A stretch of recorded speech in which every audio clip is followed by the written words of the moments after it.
আল্লাহ রাব্বুল আলামিন আমাদেরকে অনেক বেশি জামা কাপড় পরিধান করবার কেনার তৌফিক দিয়েছেন। আমাদের সাধারণ পরিধান করবার জন্য কাপড় চোপড়ের বহর অনেক দীর্ঘ, শহরের মানুষের বিশেষ করে।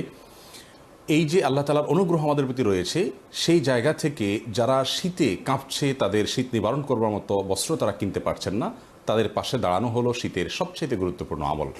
একজন মুসলিম আল্লাহ রাব্বুল আলামিনকে সন্তুষ্ট করবার যত উপায় রয়েছে শীতের মৌসুম উপলক্ষে, তন্মধ্য থেকে সবচেয়ে বড় উপায় এবং সবচেয়ে সহজ উপায় হলো শীত বস্ত্র বিতরণ করা, শীতার্ত মানুষের পাশে দাঁড়ানো, তাদের কষ্ট লাঘব করার চেষ্টা করা।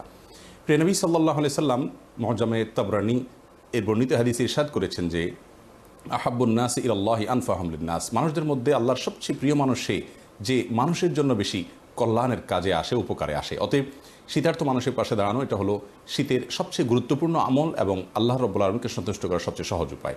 দ্বিতীয় যে আমলের কথা বলতে চাই তা হলো, আমরা জানি যে শীতের মৌসুম উপলক্ষে আল্লাহ রাব্বুল আলামিন আমাদেরকে দুটি ইবাদতের বিশেষ সুযোগ দিয়ে থাকেন। একটি হলো শীতের দিন থাকে ছোট এবং তৃষ্ণা এবং পিপাসা কম থাকে, আমরা চাইলে খুব সহজে অনায়াসে ছোট ছোট করে নফল রোজাগুলো রেখে ফেলতে পারি। সেই সাথে আমরা শীতের রাত অনেক দীর্ঘ থাকে, চাইলে তাহাজ্জুদের নামাজ পড়তে পারি। তিরমিজি বর্ণিত হাদিসে নবী সাল্লাল্লাহু আলাইহি ওয়াসাল্লাম ইরশাদ করেছেন, আল গনিমাতুল বারিদাতু আস-সাওমু ফিশ শিতা, অর্থাৎ শীতকালে দিনের বেলায় নফল রোজা রাখা এটা হলো মুমিনের জন্য সুবর্ণ সুযোগ, শীতল সুযোগ। অতএব এই সুযোগকে কোনো মুমিনের হাতছাড়া করা উচিত না। শীত উপলক্ষে অন্তত এক দুটি হলেও নফল রোজা আমরা রাখার চেষ্টা করব, যেহেতু দিন ছোট, পিপাসা হয় না। অতএব নফল রোজা রাখার জন্য আদর্শ সময় এটি। সেই সাথে রাতে 2-4 রাকাত তাহাজ্জুদের নামাজ আমরা পড়তে পারি, যেহেতু অনেক দীর্ঘ সময় থাকে। তৃতীয় যে আমলের কথা বলতে পারি শীত উপলক্ষে তা হলো সহিহ মুসলিমে বর্ণিত হয়েছে, রাসূল আকরাম সাল্লাল্লাহু আলাইহি ওয়াসাল্লাম বলেছেন, আলা আদুল্লুকুম আলা মা ইয়ামহুল্লাহু বিল খাতায়া ওয়া ইয়ারফাউদ দারাজাত, তোমাদেরকে কি এমন আমলের কথা আমি বলে দিব না যে আমলগুলো তোমাদেরকে আল্লাহর কাছে তোমাদের ক্লাসকে উন্নীত করবে আর তোমাদের ছোটোখাটো ভুল ত্রুটিগুলোকে আল্লাহ তাআলা মাফ করে দিবেন। সাহাবীরা বললেন, ইয়া রাসূলুল্লাহ অবশ্যই বলুন। তখন তিনি বললেন, ইসবাগুল উযু আলাল মাকারি, অর্থাৎ কষ্ট উপেক্ষা করে অজু করা। আমরা জানি শীতের দিনে অজু করা তো অনেক কষ্টের হয়, ফজরের নামাজে অনেক বেশি কষ্টের হয়। আমরা অনেকেই আসরের অজু দিয়ে এশা চালানোর কসরত করে থাকি, চেষ্টা করে থাকি। এটা আমাদের স্বাস্থ্যের জন্য ক্ষতিকর। পেশাবে ইনফেকশন হয়ে যাওয়ার, পেশাবের রোগ হয়ে যাওয়ার সমূহ সম্ভাবনা রয়েছে। সেই সাথে এই যে অজু ধরে রেখে আমরা টানাটানি করে চাপাচাপি করে নামাজ আদায় করছি, সেটা নামাজের মনোযোগের জন্য ব্যাঘাত সৃষ্টি করছে। এই জন্য শীত উপলক্ষে বিশেষভাবে এমনটি গুরুত্বপূর্ণ যে অজু যদি ভেঙে যাওয়ার উপক্রম হয়, কোনো প্রকার প্রেশার থাকে, তাহলে সেই প্রেশারকে ধরে রেখে আমরা নামাজ পড়বো না, ছেড়ে দিয়ে কষ্ট করে উজু করব। শীতের কষ্টকে উপেক্ষা করে উজু করলে আল্লাহ তাআলা আমাদের মর্যাদা বৃদ্ধি করবেন এবং ছোটোখাটো গুনাহসমূহ মাফ করে দিবেন। ইসলামে যত নির্দেশ দিয়েছে আল্লাহ রাব্বুল আলামিন, সে সবগুলোকে দেখতে পাই এগুলো হলো মূলত ধৈর্যের একটা প্রশিক্ষণ। অতএব কষ্ট উপেক্ষা করে আমার অজু করতে পারা এটাও কিন্তু এক প্রকার সবর এবং এটা এক প্রকার ধৈর্যের পরীক্ষা। সে পরীক্ষা আমাদের উত্তীর্ণ হতে হবে। ইমানদার অলস হওয়ার কোনো সুযোগ নেই। রাসূল করিম সাল্লাল্লাহু আলাইহি ওয়াসাল্লাম অলসতা থেকে পানাহ চাইতেন, আশ্রয় চাইতেন, যার কারণে অলসতার দূর করবার জন্য যে সমস্ত আমলের শিক্ষা ইসলাম দিয়েছে তার মধ্যে থেকে শীতের কষ্ট উপেক্ষা করে উজু করাও একটি। আর শীত উপলক্ষে চতুর্থ যে আমলের কথা বলবো তা হলো শীতের মৌসুম উপলক্ষে আমাদের জাহান্নামের কথা স্মরণ হওয়ার কথা। কারণ আবু বকর রাদিয়াল্লাহু তাআলা আনহু বর্ণিত সহিহ বুখারীতে যে হাদিসটি এসেছে, সেখানে রাসূল আকরাম সাল্লাল্লাহু আলাইহি ওয়াসাল্লাম ইরশাদ করেছেন, পৃথিবীতে তোমরা যে গ্রীষ্মের গরম এবং শীতের তীব্রতা অনুভব করে থাকো, এটি মূলত জাহান্নামের দুটি ভাব। জাহান্নাম আল্লাহ রাব্বুল আলামিনের কাছে পানাহ চেয়েছে, তার তীব্রতা কমার জন্য আল্লাহ তাআলা তাকে সুযোগ দিয়েছেন দুটি ভাব ছাড়ার। গোটা পৃথিবীর বিভিন্ন অঞ্চলে আল্লাহ তাআলা সেটাকে বিভিন্ন সময় ভাগ করে দিয়েছেন। আমরা দুনিয়াতে যে শীত এবং গরম অনুভব করে থাকি, এটি মূলত জাহান্নামের ভাব। একজন ইমানদার ব্যক্তি শীতের কষ্ট অনুভব করার সঙ্গে সঙ্গে জাহান্নামের কথা স্মরণ করবে এবং সেখান থেকে আল্লাহর কাছ থেকে পানাহ চাইবেন। জাহান্নামে যেতে হতে পারে এরকম সকল কাজসমূহ থেকে বেঁচে থাকবেন। আমাদের একজন দর্শক ফেসবুকে প্রশ্ন করেছেন, মোহাম্মদ রাশেদ, উনি জানতে চেয়েছেন যে শীতের তীব্রতার কারণে কি সালাত কাজা করা যায়? আমাদের দর্শকের প্রশ্নের উত্তর যদি দিতেন। শীতের তীব্রতার কারণে সালাত ত্যাগ করার কোনো সুযোগ নেই। একজন ইমানদার যতক্ষণ পর্যন্ত তার সাধ্যে থাকবে যে কোনোভাবে সালাত আদায় করার, তাকে সালাত আদায় করতে হবে। তিনি যদি এমন কোনো জায়গায় অবস্থান করেন যেখানে প্রচণ্ড শীত অনুভব করছেন, পানিতে তিনি হাত দিয়ে অজু করতে গেলে তিনি বিপদের সম্মুখীন হতে পারেন। এমন যদি পরিস্থিতি হয় এবং গরম পানির কোনো ব্যবস্থা না থাকে, সেক্ষেত্রে তিনি তেমন করে হলেও সালাত আদায় করতে হবে। সালাত কোনো অবস্থাতেই কষ্টকে অজুহাত হিসেবে দাঁড় করিয়ে ত্যাগ করার কোনো সুযোগ নেই, বরং আমাদেরকে সময়মত সালাত আদায় করতে হবে। এটি ফরজ একজন ইমানদারের জন্য, এটি ছাড়বার কোনো সুযোগ নেই। শীত উপলক্ষে আমরা কয়েকটি মাসআলার কথা বলতে পারি। তার মধ্যে সর্বপ্রথম মাসআলা হলো যে শীতের মৌসুম উপলক্ষে আমরা শীতের কষ্ট থেকে বাঁচার জন্য আমাদের পাওকে আমরা ধোয়া থেকে বেঁচে থাকতে পারি, আর সেটি হলো মোজা পরার মাধ্যমে।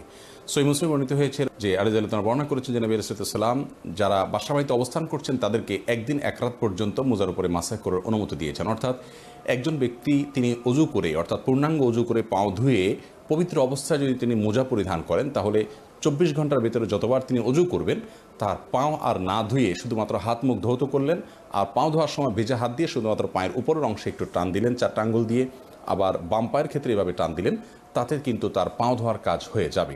এটিকে মোজার উপরে মাসা করা বলা হয়। এই জন্য শক্ত মোজা প্রয়োজন অথবা চামড়ার মোজা প্রয়োজন। আর এই মোজার উপরে মাসা করাতে সওয়াবের কোনো কমতি বা ঘাটতি হবে না, যেহেতু রাসূল আকরাম সাল্লাল্লাহু আলাইহি ওয়াসাল্লাম এটি করেছেন। এবং রাসূল আকরাম সাল্লাল্লাহু আলাইহি ওয়াসাল্লামকে অনুসরণের অংশ হিসেবে শীতের মৌসুমে বা যাদের পাও ধুতে কষ্ট হয়, অ্যাজমার অনেক রোগী আছেন, তারা এই মোজার উপরে মাসের আমলটি করতে পারেন এবং এটা করা উচিত মাঝে মধ্যে হলেও, যেহেতু এটি আহলে সুন্নাত ওয়াল জামাতের অত্যন্ত গুরুত্বপূর্ণ একটি আকীদা।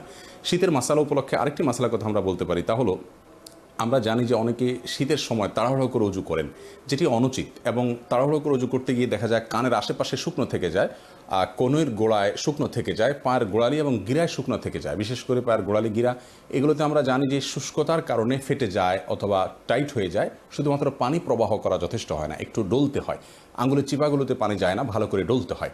রাসূল আকরাম সাল্লাল্লাহু আলাইহি ওয়াসাল্লাম বলেছেন, ওয়াইলুল লিল আকাবি মিনান নার, তোমরা পায়ের গোড়ালি এবং গিরাগুলোকে জাহান্নামের আগুন থেকে, আযাব থেকে রক্ষা করো। যার কারণে শীত উপলক্ষে বিশেষ গুরুত্বের সাথে পায়ের গোড়ালি গিরা, হাতের কনুই এবং কানের চতুর্পাশ এগুলোতে পানি পৌঁছালো কিনা সে বিষয়কে আমাদেরকে বিশেষভাবে লক্ষ্য করতে হবে, ডলতে হবে। শীত উপলক্ষে তৃতীয় এবং সর্বশেষ যে আমলের কথা বলতে চাই তা হলো, আবু দাউদ এবং ইবনে মাজাহ বর্ণিত হয়েছে রাসূল আকরাম সাল্লাল্লাহু আলাইহি ওয়াসাল্লাম মুখমণ্ডলকে ঢেকে সালাত আদায় করতে নিষেধ করেছেন। অতএব আমাদের নাক মুখ এগুলো পরিপূর্ণভাবে ঢেকে আমরা সালাত আদায় করব না। বিশেষ করে অনেকে শীতের সময় চাদর মুড়ি দিয়ে সালাত আদায় করেন, পরিপূর্ণ চেহারা ঢেকে ফেলেন, এটি উচিত নয়। তবে হ্যাঁ, কোভিড-19 যে প্যান্ডামিক চলছে, এই প্যান্ডামিক থেকে বাঁচার জন্য, বিশেষ করে ভাইরাস থেকে বাঁচার জন্য আমরা যদি মাস্ক করে থাকি সেটি স্বতন্ত্র হবে, কারণ সেটি একটি বিপদ থেকে বাঁচার জন্য, সাধারণ কোনো বিষয় নয়। যার কারণে সেটি অবশ্যই অনুমোদিত থাকবে। সর্বশেষ যে বিষয়টি জানতে চাইবো সেটি হচ্ছে শীতার্ত মানুষের সহযোগিতার জন্য আমরা জাকাত থেকে টাকা দিতে পারি কিনা, বা জাকাতের টাকা দিয়ে তাদের জন্য শীতের পোশাক ক্রয় করে দিতে পারি কিনা, এই বিষয়ে ইসলামী শরিয়া কি বলে? জি, জাকাতের অর্থ দিয়ে আমরা শীত বস্ত্র বিতরণ করতে পারি, তবে সেক্ষেত্রে জাকাতের যে শর্তাবলী আছে সেগুলো আমাদেরকে মাথায় রাখতে হবে। যেমন জাকাতের অন্যতম গুরুত্বপূর্ণ একটি শর্ত হলো যে ব্যক্তিকে জাকাত আমি প্রদান করছি তিনি জাকাত পাওয়ার জন্য হকদার কি না। তিনি যদি জাকাত পাওয়ার জন্য হকদার হন তাহলে জাকাতের টাকা দিয়ে তাকে আমি শীত বস্ত্র কিনে দিতে পারি, যদি তার সেই প্রয়োজনটি থাকে। তবে উত্তম হবে সর্বাবস্থায় জাকাতের টাকা না দিয়ে এই সমস্ত খাতে সাধারণ দান থেকে টাকা পয়সা দেওয়া। জাকাতের বাইরেও আমাদের সাধারণ দান দক্ষিণা করা উচিত। রাসূল আকরাম সাল্লাল্লাহু আলাইহি ওয়াসাল্লাম হাদিস দ্বারা সে উৎসাহ আমাদেরকে দিয়েছেন। আর জাকাতের টাকা গরিব দুঃখীকে আমরা যদি নগদ দেই তাহলে সেক্ষেত্রে তাদের দারিদ্র বিমোচন তারা করতে পারবে, অভাব তারা মোচন করতে পারবে। নির্দিষ্ট কোনো একটি আইটেম আমি ফিক্স করে যদি কিনে দেই জাকাতের টাকা দিয়ে, তাহলে সেটি তার এর চাইতে গুরুত্বপূর্ণ কোনো প্রয়োজনও থাকতে পারে, সেটি আর মেটানোর সুযোগ হবে না। সেজন্য জাকাতের টাকা দিয়ে শীতবস্ত্র দিতে পারি যদি সে অভাবী হয় এবং জাকাত খাওয়ার মতো উপযুক্ত হয়।